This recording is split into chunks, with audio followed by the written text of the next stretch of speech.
Good afternoon, everyone. Welcome so much to this webinar. We're going to give a moment or so for folks to slowly add on and join us for this conversation.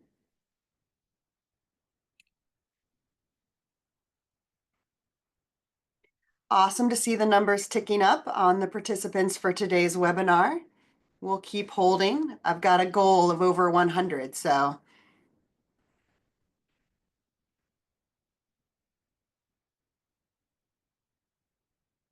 Excellent, 129. I'm starting to see the numbers slowly start to slow down. So good afternoon, everyone. My name is Megan Hurdle.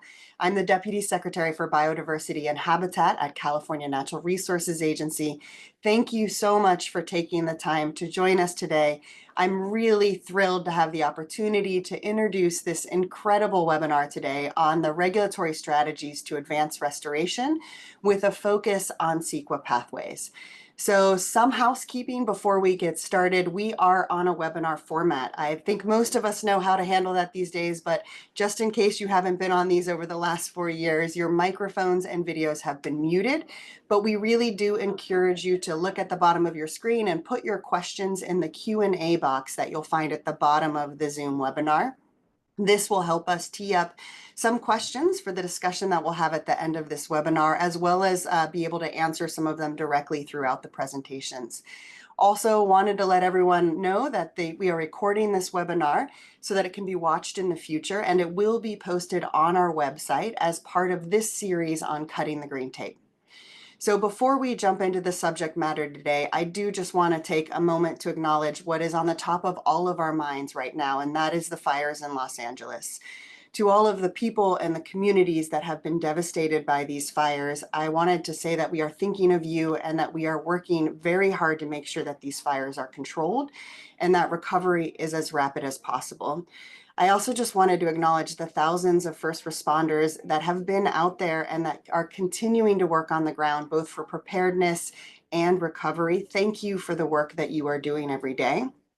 Our number one priority is really the people, the communities, and the properties that have been impacted by this fire. As we work on that, we will also begin to look at recovering the ecosystems and the habitats that have also been impacted by the fire. And some of the tools that we'll be talking about today as part of this Cutting the Green Tape webinar are really going to be applicable to the practitioners who are going to be working in this space. So even before the catastrophic fires that we have all watched over the past week, we knew that we needed to do restoration and ecosystem recovery in California faster, that we need to bring back the wide variety of habitats and landscapes that have made and continue to make California such an incredible and unique place. This is important because these habitats and these ecosystems, they are what make California livable for people, right? They're where we get our clean drinking water. They provide flood protection. It can help with fire resiliency and help us address the impacts of climate change, all while protecting and conserving the incredible biodiversity of California. This work, we see it being done by many different types of actors across the landscape. This includes NGOs, government agencies, and private companies that are all out there doing habitat restoration. And there's a variety of funding sources that go into this work, whether that's public funding, private philanthropy, mitigation dollars, or even private market mechanisms. All of these are going to be needed to reach our ambitious goals in California for habitat restoration and land management.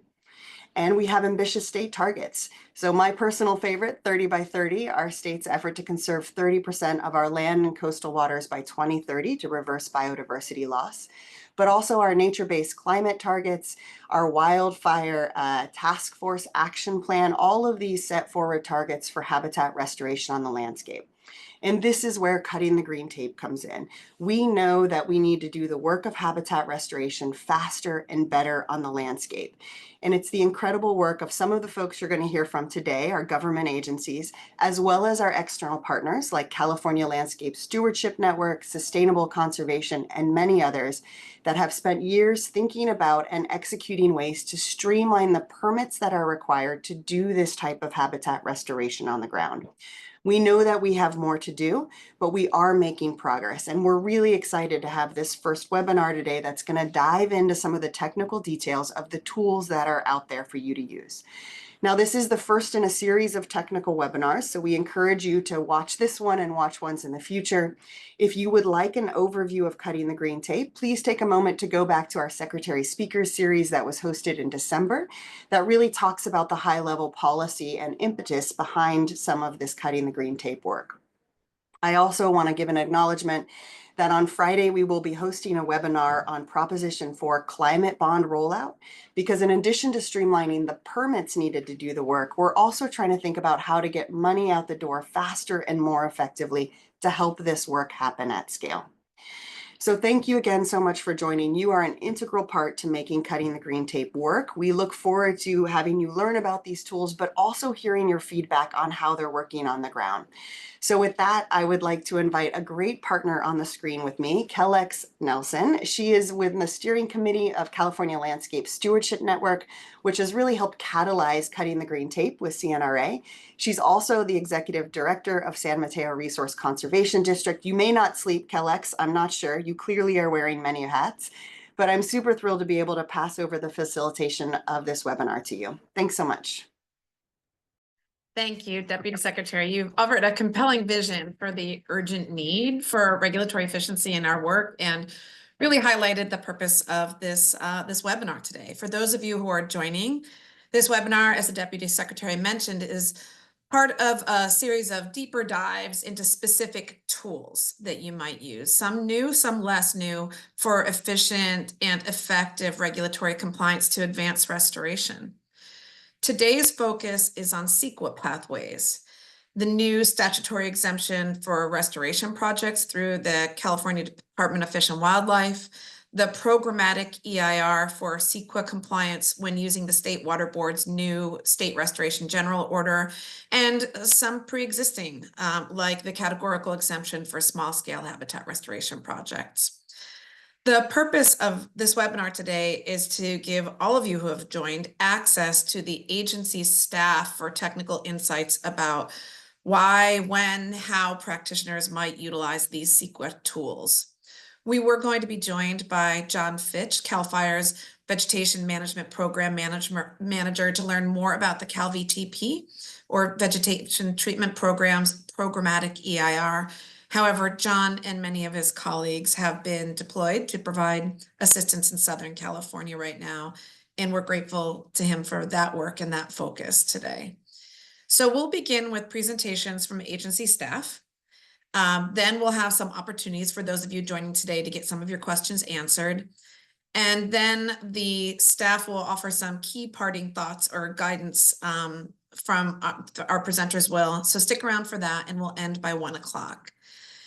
As you think about the questions that you might have, I want to give you a heads up that whereas other webinars have provided more opportunities to discuss policy and high-level issues or needs, today's opportunity is to talk to the technical experts regarding the specific tools being highlighted.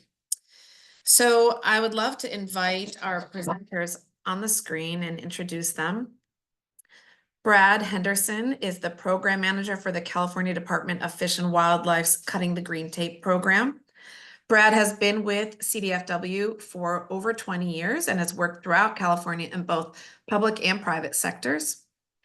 And Lynn Coster is a senior environmental scientist at the Central Valley Regional Water Quality Control Board. She manages the stormwater and water quality certifications units in the Redding office and serves as the region-wide water quality certifications program manager, a program dedicated to implementing efficient and cost-effective measures to permit dredge and fill projects and advance restoration.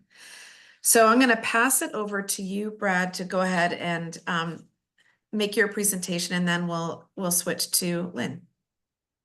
All right, thanks so much, Kellyx. I've got the screen share hopefully started, and someone can let me know if that has not started.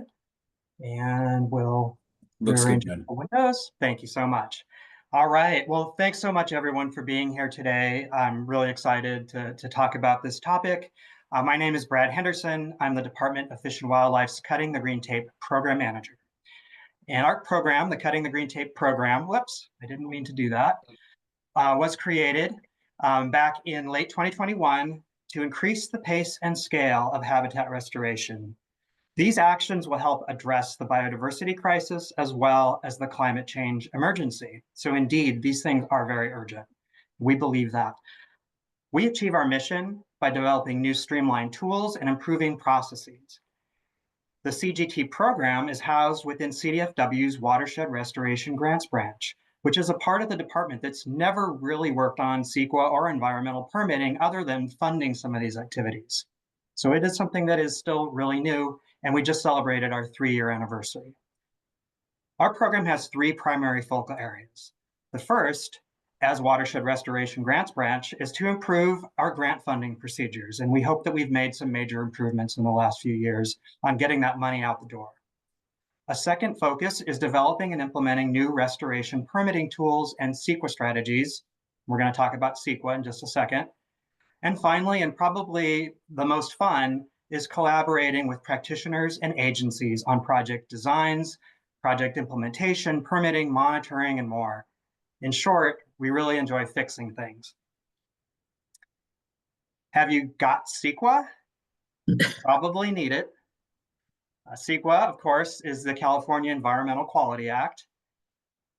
So any public agency considering carrying out a project, funding a project, or permitting a project must either prepare CEQA documents or utilize CEQA exemptions. In the old days, we mostly saw project-specific CEQA environmental documents, such as project-specific environmental impact reports, mitigated negative declarations,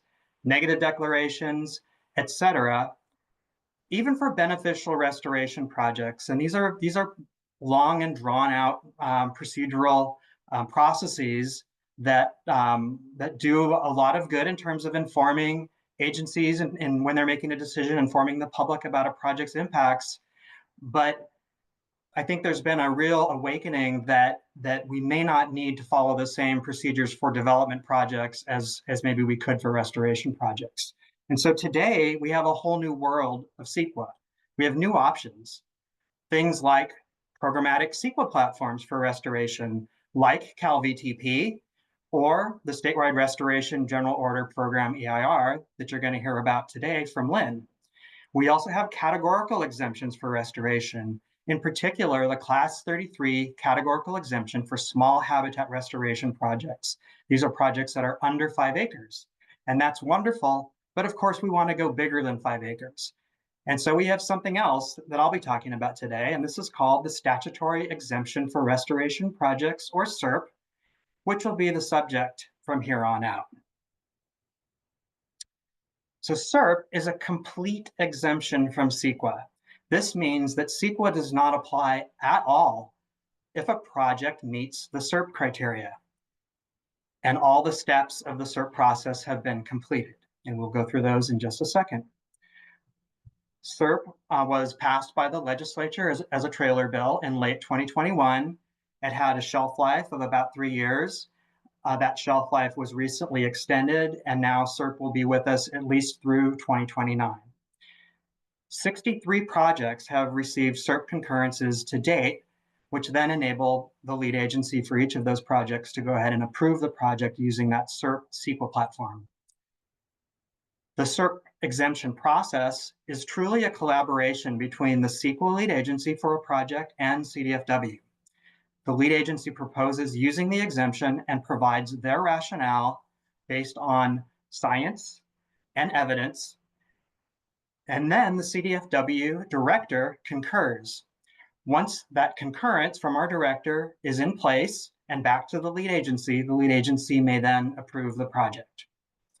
Our goal is to keep the CEQA SERP concurrence processing time under 60 days whenever we can. SERP does include several procedural steps, quite different than virtually any other categorical or statutory exemption, but overall, the process is manageable, relatively simple, and very low cost. A qualifying SERP project will be all of the following. First, the project must exclusively be a project to benefit habitat and/or wildlife. However, a project with incidental public benefits may also qualify. A qualifying project will provide long-term net benefits to climate resiliency, long-term net benefits to biodiversity, and long-term net benefits to sensitive species recovery. Furthermore, a qualifying project will include both environmental protection measures and ongoing management. And finally, any project construction must solely be for restoration purposes. SERP is a process involving the CEQA lead agency and CDFW. Here are some of the steps for the lead agency. First, the lead agency would contact the local CDFW staff or our Cutting the Green Tape inbox to discuss the project. The lead agency will then write up their SERP determinations, and these determinations are really the documentation as to why the project qualifies for the exemption. Those determinations would be shared with CDFW. We'll either do that informally before there's an actual official submittal, and usually lead agencies take us up on that. But then ultimately there would be a formal submittal to CDFW. There's no application fee for this. It's a free process. Once CDFW receives that concurrence request, it's reviewed and a document is written up. It would be the CDFW director's concurrence. Basically, it's a document that says, I, the CDFW director, Chuck Bonham, agree with the lead agency. Yes, indeed, this project does qualify for SERP. We try to get that concurrence written up for Chuck's review and back to the lead agency in less than 60 days whenever we can. And I'll just point out that SERP is so important to our director that Director Bonham still reviews and signs each concurrence personally. He's a busy guy. Once the CDFW concurrence has been received by the lead agency, then the lead agency may go ahead and approve the project using SERP as the CEQA platform. And in addition to that, any other approvals by public agencies for that same project can also use the SERP CEQA platform. But because that's already been through the concurrence process with the original first lead agency, any subsequent approvals don't have to do that again. They can simply use the rationale that was used the first time around, so long as the project hasn't changed in such a way that it would affect the lead agency determination or the concurrence. And then finally, the lead agency has approved the project, and then they're required to do something very unusual. This is part of the legislation that established SERP. They need to file a mandatory notice of exemption with CEQA Submit in the Governor's Office of Land Use and Climate Innovation, and that needs to be done within 48 hours of approving the project. That's a very unusual requirement, and we try to always remind lead agencies about that. All right, so now it's time for some tips and tricks, especially if you're a lead agency or project proponent who hasn't yet used SERP for one of your projects. We really encourage you to explore the SERP website and story map. You can get a lot of good information on the website. The story map will show you the great diversity of project types that have used SERP already. And again, there's been 63 projects and counting. You can also take a look at real-life examples of successful SERP projects by looking at both the lead agency's determinations document as well as the CDFW director's concurrence document, and see how those two documents work together. SERP has no built-in public review process, and remember, as I mentioned earlier, it is a complete CEQA exemption. We therefore ask lead agencies to please engage respectfully with tribes, affected public agencies, and any interested persons who care about the project site. During the process of going through consultation with us, we will also provide our insights on how to best engage with public agencies in the unique environment of the Sacramento-San Joaquin Delta. As I mentioned earlier, we always encourage lead agencies to provide an informal draft before making an official SERP request. This helps the official process move along much more quickly and smoothly. To close, I have two SERP project examples to share. SERP can work for many project types and in virtually all habitats and regions of California. So let's start at the southeastern end of the state with the Bombay Beach Wetlands Project at the Salton Sea. By creating and enhancing wetlands on the shore of the receding Salton Sea, this project is expected to benefit birds and desert pupfish in a unique, threatened, and rapidly changing desert environment. Wetlands creation will also help to reduce dust emissions that currently affect both people and wildlife. And remember that incidental benefits are okay under CERC. Wetlands wet the the land surface. That helps to immobilize that dust, grow plants, provide habitat. All those things will provide an incidental health benefit to the local community. For this project, California Natural Resources Agency was the CEQA lead, and Audubon, California was the project proponent. Now we're going to transport ourselves all the way up to the northwestern part of the state, to the Upper Yurok Reservation in the vast northwestern forests of California along the Klamath River. This project, It Needs Fire, is a thinning and cultural burning project that will restore ecological function and forest health with incidental safety benefits, by the way. In fact, as habitat quality improves, the forest will also provide important native foods and raw materials to the Yurok tribe. For this project, CAL FIRE was the CEQA lead agency, and the Cultural Fire Management Council was the project proponent. I'd like to thank the council for use of this photo. So that really concludes our simple toe in the water to look into how SERP works. But that's really the basics. And hopefully this has been useful to you, and happy to answer questions later. Got a picture of my team here. And in fact, we're all saying hi from Bombay Beach, where there's been some really nice graffiti created just for us. So thank you so much for your time today. And just remember that SERP is a versatile, adaptable, and powerful tool to advance restoration. Thanks so much. Back to you, Kellyx. Thank you, Brad. There's a lot of information there. I'm also particularly impressed that you're the only person I've ever met who managed to turn CEQA into a dad joke.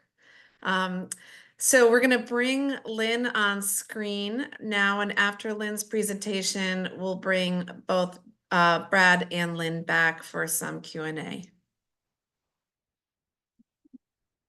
Thank you, Kellyx. And I'll go ahead and share my screen.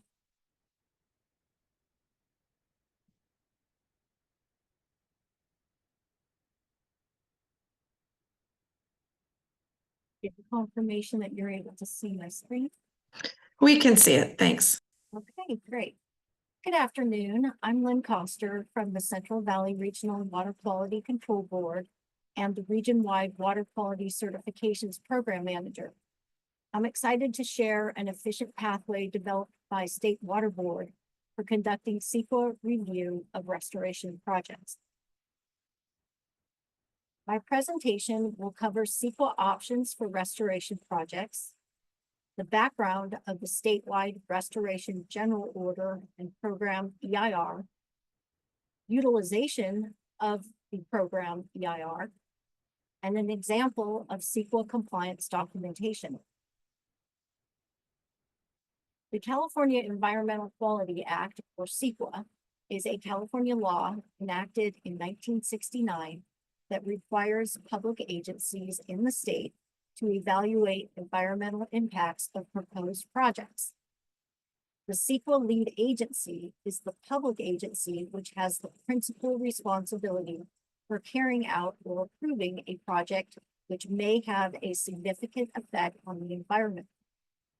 If the project is not categorically exempt or statutorily exempt from CEQA, the CEQA lead agency prepares an initial study or other form of project-specific analysis to determine whether a negative declaration or EIR must be prepared. For restoration projects, the options for satisfying CEQA include a categorical exemption, statutory exemption for restoration projects, or SERP, which Brad just described, the Statewide Restoration General Order Program EIR, a negative declaration, a mitigated negative declaration, or an environmental impact report. This presentation will focus on utilization of the Statewide Restoration General Order Program EIR by the CEQA lead agency to satisfy CEQA requirements for an individual restoration project. To provide background, In 2022, State Water Resources Control Board adopted the Statewide Restoration General Order, or SRGO, to improve the efficiency of regulatory review for restoration projects throughout the state that result in a net increase in aquatic or riparian resource functions and/or services. The order establishes a permitting process for Clean Water Act Section 401 water quality certification and waste discharge requirements for a set of environmentally beneficial restoration project types and associated measures to protect species and the environment. State Water Board prepared and certified a Program Environmental Impact Report for the SRGO, which I will refer to as the PEIR. The PEIR analyzes the environmental effects associated with the restoration project types covered under the order, but does not address potential site-specific impacts of an individual project.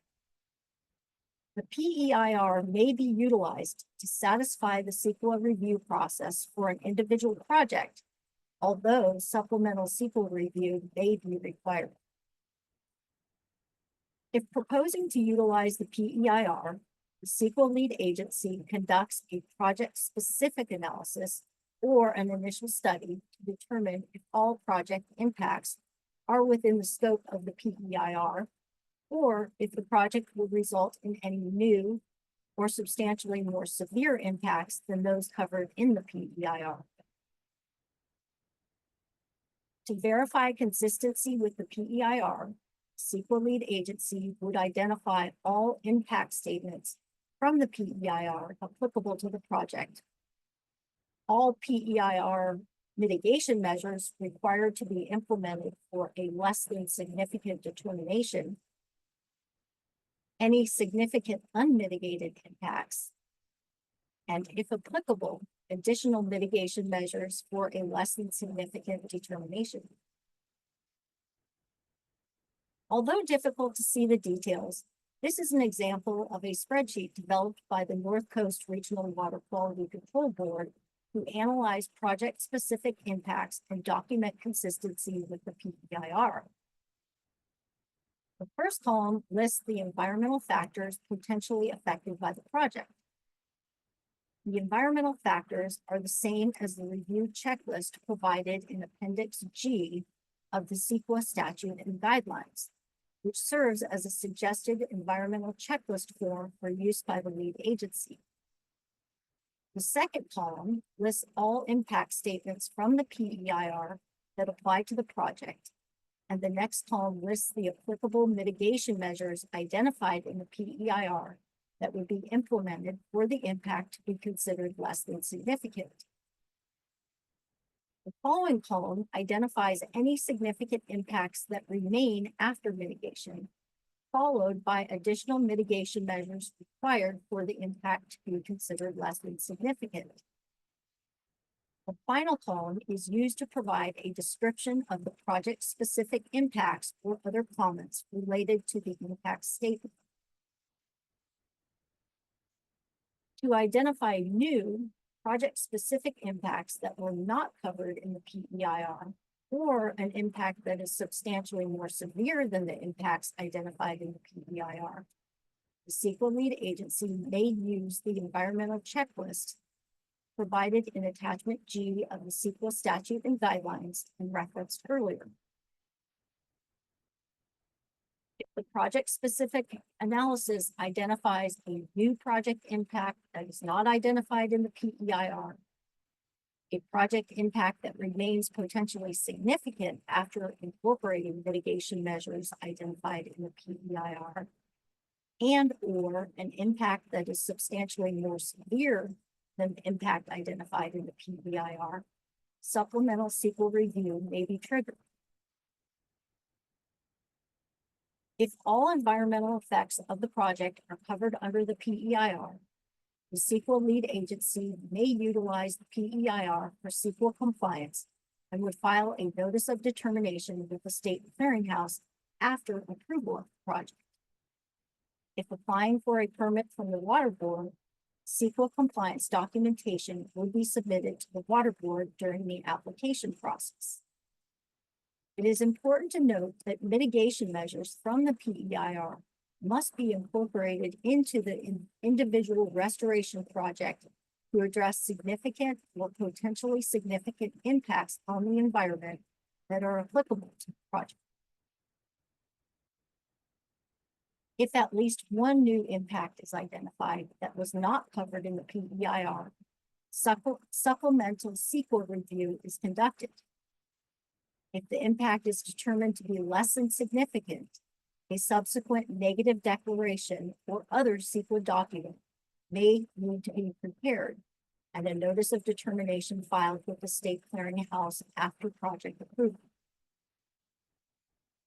Likewise, if at least one new impact is identified, supplemental CEQA review determines the impact is less than significant with mitigation, a subsequent mitigated negative declaration or other CEQA document may need to be prepared and a notice of determination filed with the state clearinghouse after approval of the project.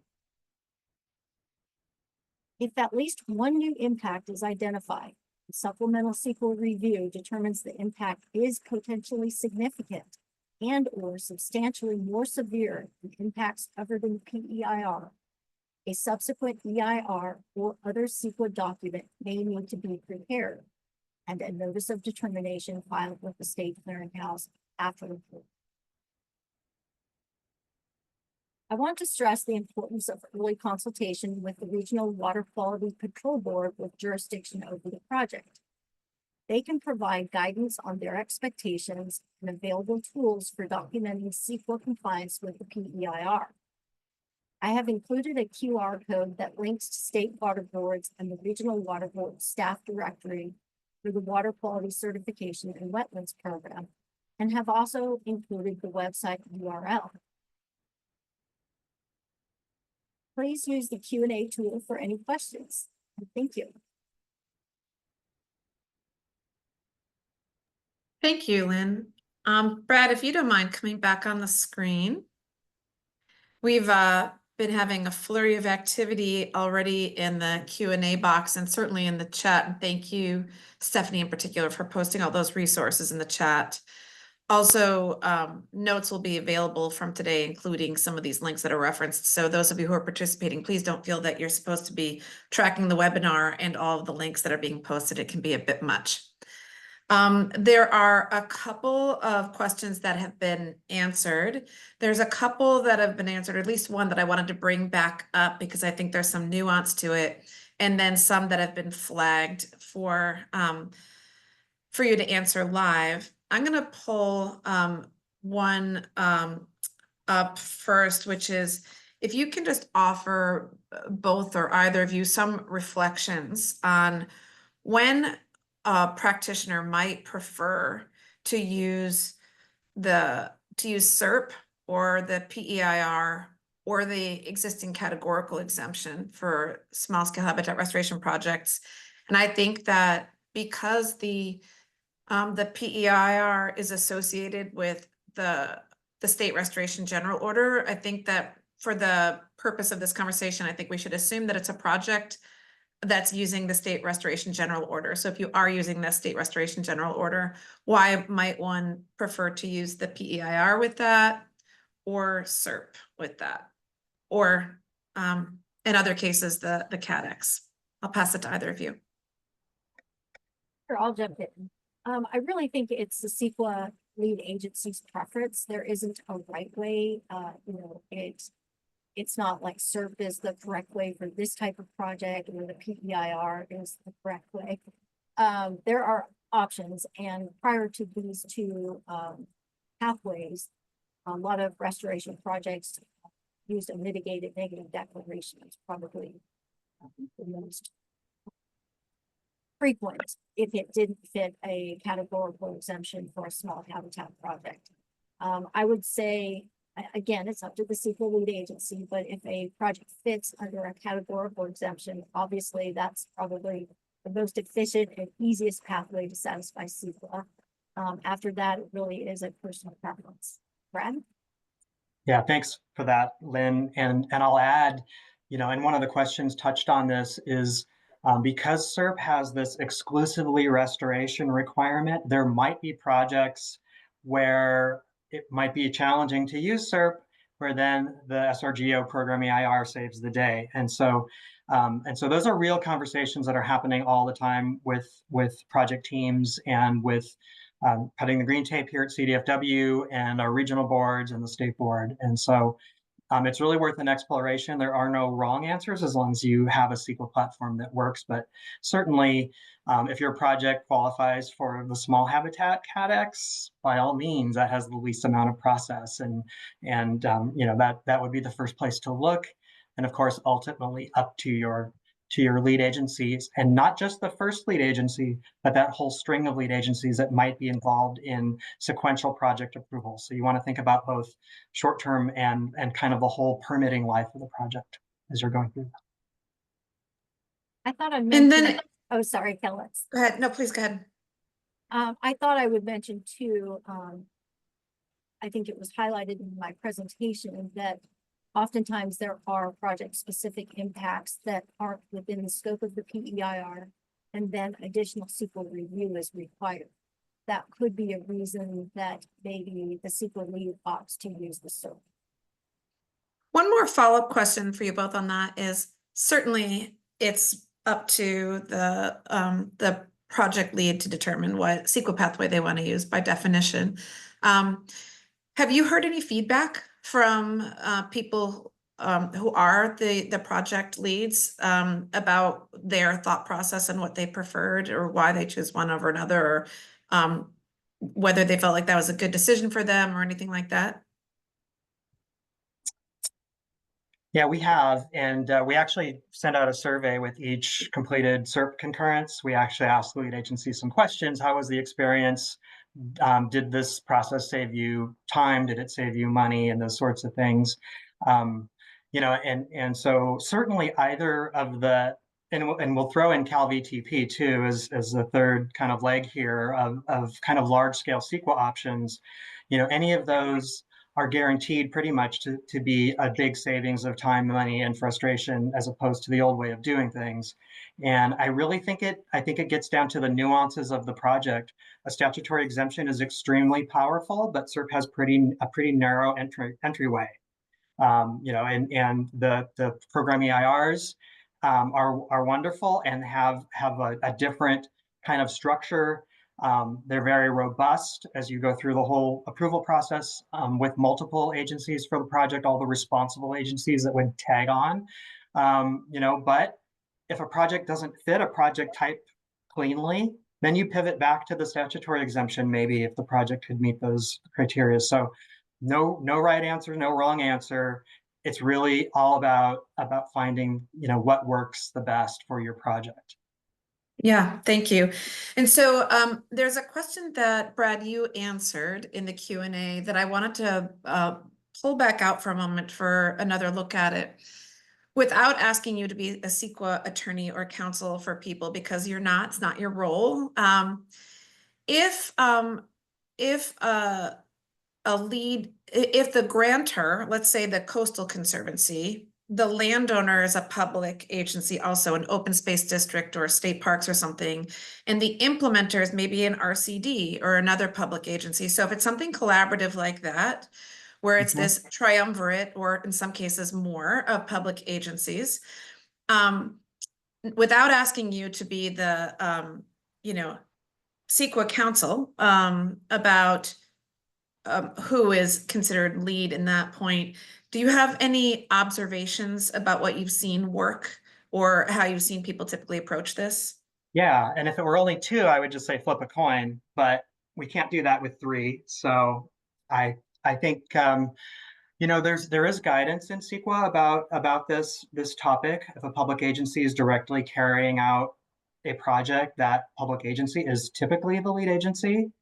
But I also have I've observed that that's not always the case. And that might be because of the resources available to a very small public agency. It could be a very rural resource conservation district, or it could be a small irrigation district or something along those lines. And so what I've seen work is to really get into a conversation with all of those potential lead agencies, and again, to maybe look for and find the best fit for that situation. And it may be that a state agency has more resources, or it may be that a local agency is better positioned. There's actually no real, true wrong answer, in my opinion. Thank you. So Brad, since we've got you on a roll here, there's two questions that that you had flagged to answer live. One is whether there's a size limitation to SERP. There is no size limitation. Right. And maybe you can just remind people of what the size limitation is to the categorical exemption. Right. So for the class 33 small habitat categorical exemption, the maximum project size is 5 acres. And the project would also need to take place on less than 500 linear feet of stream or shoreline. And so, and that's not for the exemption itself, but for use of some of the other tools that are tied to the exemption. So I wanted to bring that in too, such as the small habitat 401 and HREA. But the exemption itself is a 5 acre limit, and it does work very well for projects under that size. And really quickly, I'll also mention there's been fairly recent direction from Secretary Crowfoot on the use of that exemption, which is worth looking at. And essentially what that guidance says is that the mere existence of, say, a threatened or endangered species on that project site does not necessarily preclude the use of that exemption, because all categorical exemptions have this kind of in the background, these exceptions that may apply where then you maybe can't use the exemption. And so, so the Secretary's direction has really helped to make wider use of that CADEX. Yeah, I see, Stephanie, you were on. I was going to ask you to do this. I see Stephanie put that memo in the chat, and that was one of the first recommendations in the Cutting Green Tape report, was asking for clarification on how that existing CADEX can be used. I know at our RCD we use it extensively. I encourage people to use it if it fits, use it. And then Brad, the other one that you flagged to be able to answer live is, how do people budget for SERP? What are some of the costs associated? Yeah, so we've asked this question, and I think there may be some some variety as to the answer, but we believe that it's around 10% of the cost of a normal CEQA process. And remember that in order to use SERP, you need to base the lead agency's decision to use SERP on best available science and substantial evidence.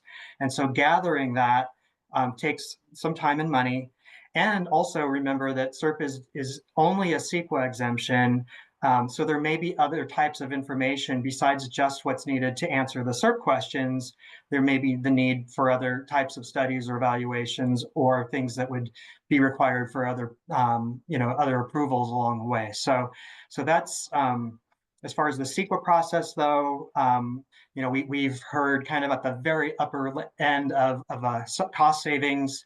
The Coastal Conservancy reported to us that using SERP for one of their large projects saved them $1.3 million that they had scoped to do a full EIR. So that's real money, and we're super proud of being able to help facilitate those kinds of things. Thank you, Brad. And then Lynn, a question for you is, if CDFW issued a SERP concurrence, would the Water Board require a PEIR? Yeah. It's up to the CEQA lead agency how to satisfy CEQA.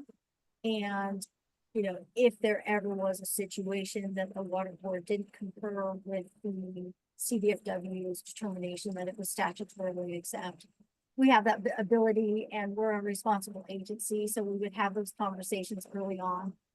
So I can't really see that situation ever happening, but yeah, there would be a more formal process if we didn't agree, but we don't require a certain type of CEQA compliance. Right, and in fact, that's sort of counter to what CEQA is, right? CEQA, there's no one that is, neither of these agencies is requiring any project proponent to do that, to do a particular CEQA pathway. Were you going to say something, Brad? Oh, go ahead. I wanted to add something on those, so after you. Okay. Well, I'll add something really quick, just for this group.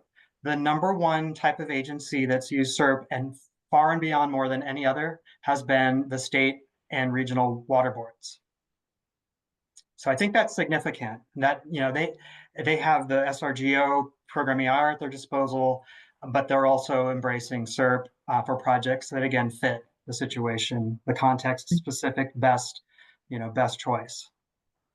Another question I'm going to pop over to is I think people are having a hard time believing it's really true. So is it possible to use these tools at landscape scale? Is there a size limit? And has anyone have either the PEIR or SERP been applied at any scale? We're talking about thousands of acres or tens of thousands. I can take that on. We have an example of that working its way through the process as we speak. And it is a watershed-wide Arundo removal project. And so it has not been approved yet. It is being evaluated, but our hope is that it will work and then we can replicate that later.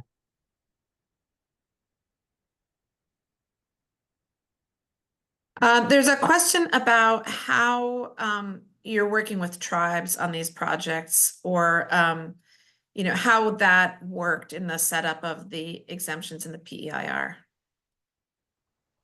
Sure, I can take that on. So when CEQA was conducted for the statewide restoration order, obviously they had to comply with 8052, which is the tribal notification component. When they were developing the order, some of the comments from the tribes were, how would they know about these individual projects that were certified or permitted under the statewide restoration general order?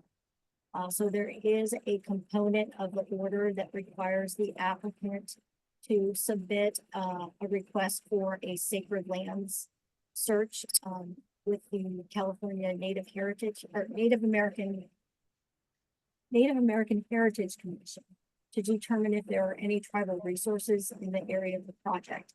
If there are, it requires that the applicant reach out to those tribal contacts and make sure that they are aware of the project and give them an opportunity to consult with the regional water board and certify the project. Thank you. A question about how to use SERP for a particular project. Someone is in the first phase of a multi-phase restoration project that includes illicit cannabis cleanup and remediation, followed by land acquisition, restoration planning, and then restoration implementation. Would SERP be appropriate at this early stage? I think it could be challenging, and of course would want to hear more about that planning horizon and those sorts of things. But SERP's not that hard, and so you can look at the entire life of that project as a large phase project, but also think about whether or not, because of funding or timelines or locations, if it really should be one giant phase project or maybe a series of smaller projects. And that's really for the project team and lead agency to figure out. But I think, again, kind of the downside of kind of jumping into SERP too early could be that you haven't gathered all the information to really answer some of those questions about substantial evidence, best available science, and that sort of thing. If that were to happen, though, it is not necessarily the end of the world. You would simply go back and you have a revised project description, and you can also come back and redo the SERP process. That's happened twice on projects so far, where I think maybe the lead agency was slightly early and they got a concurrence, but then the project changed or evolved and they came back again. So we don't love doing that, but we certainly can do it when it's necessary. But come talk with us. That's really the message. That was Lynn, do you have a similar? Yeah. Oh, I'm sorry. Go ahead. Please go. That was going to be my comment earlier, that we had a project that had a certain concurrence. They were going to satisfy CEQA using that. When we took a look at the certain concurrence, the entire project wasn't described 2/3 of it was. So there were 3 discrete locations that made up this one greater project. They were under time constraints to be able to conduct that additional CEQA review for that 3rd location because of some grant funding. They went back to Fish and Wildlife, and Brad can probably comment on this, but a CERC concurrence can't be changed to add an additional project description or location that wasn't in the original concurrence. They could have gone back through the CERC process, but they didn't have time. Anyway, it's just, that may be one reason someone may use the PEIR. They could have conducted that additional CEQA review, showed that it all impacts were within the scope of the PEIR. It may have been a simpler process. It all worked out, and they were able to satisfy CEQA for just that particular location using the PEIR, but there were 2 CEQA documents kind of for the same project. Great. I'm seeing a few questions come up in the Q&A that I think will be, I'll put a plug in for it now for those of you who are interested in talking about how to bundle these things. You know, if you're using this permit and this CEQA pathway, you know, what's the strategy for how these things work together? Some of that is what we're going to be talking about on March 26th, the next webinar, and I hope that you'll join us then. There may be questions about, you know, how the small habitat restoration general order might work with SERP, or how the HREA works with SERP, or HREA with something else, or these sorts of things. We're going to be doing that in more detail, but any just so people don't have to, you know, wait 2 months for that. Any high level answers to some of those pairings? Well, I guess to answer that question about using our small habitat general order for restoration projects, I'm not sure, because it requires the project to be categorically exempt under section 15333. I'm not sure why they would go the CERC process and do that additional CEQA review, because it has to be categorically exempt to use that general. And I think that perhaps just for the person who asked that question, as you follow some of the links in here, you'll see that the language is exactly the same. They were deliberately created to be compatible. So you'll see the same size limits and basic criteria for both of those. There actually is a catch in our small habitat general order.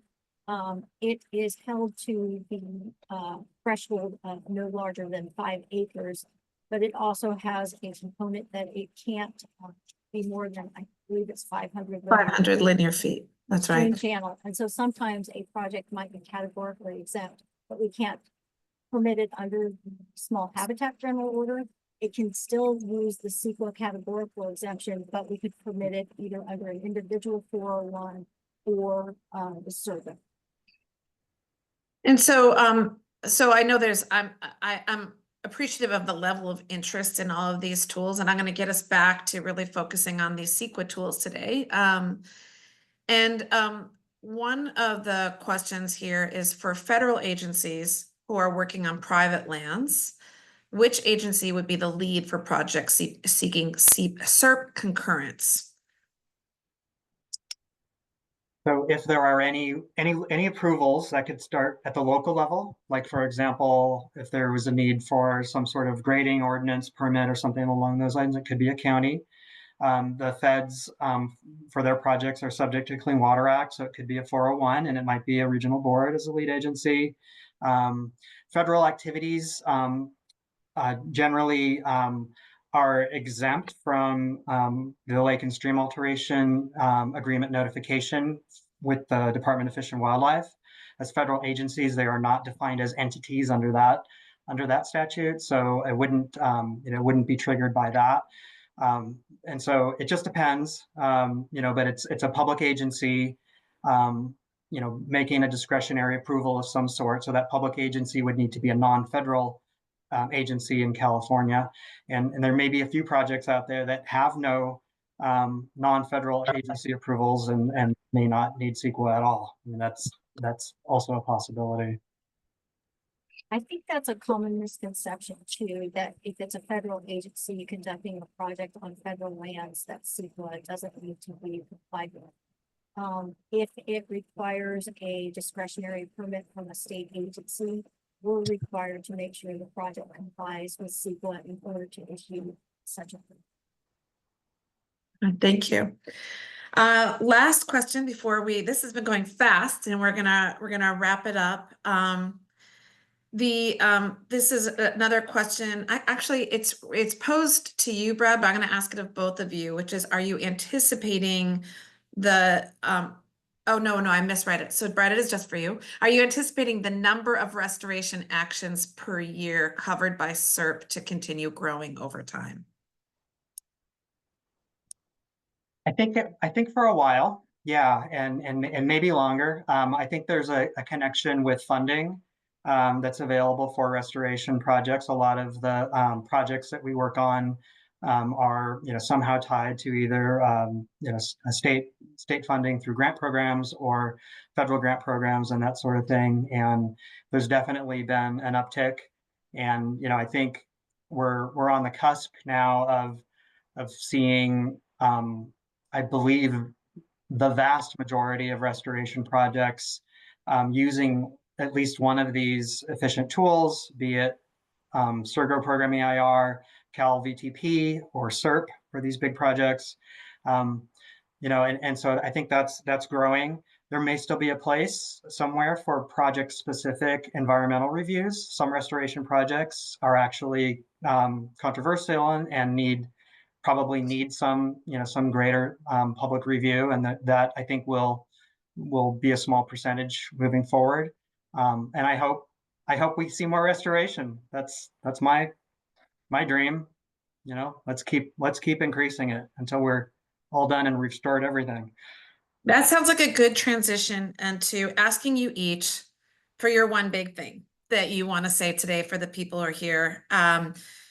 What is one big thing that you wish to impart to this audience? A tip, a contact, a priority, something to emphasize, something to make sure people do or know, anything at all. What's your big one thing? I guess I'll go ahead. So what you asked about feedback that we get on using the PPIR, and I think the feedback is that people aren't sure how to use the PPIR, how to document that compliance. What does that look like?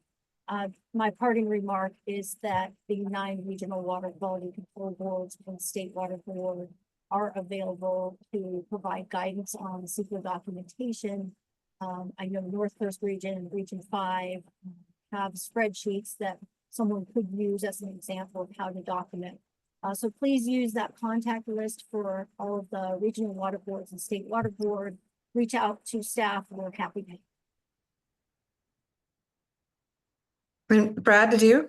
Mine is very similar actually to Lynn's, and that is we have lots of options. Our toolbox has grown. Our toolbox has increased in size, and rather than that being overwhelming and confusing, let's embrace that and know that complexity in our tools means that we have options. We have options we've never had before, and we have nuanced choices that we can make. So my parting thought is, use the right tool for the right project at the right time in the right place, and please do reach out.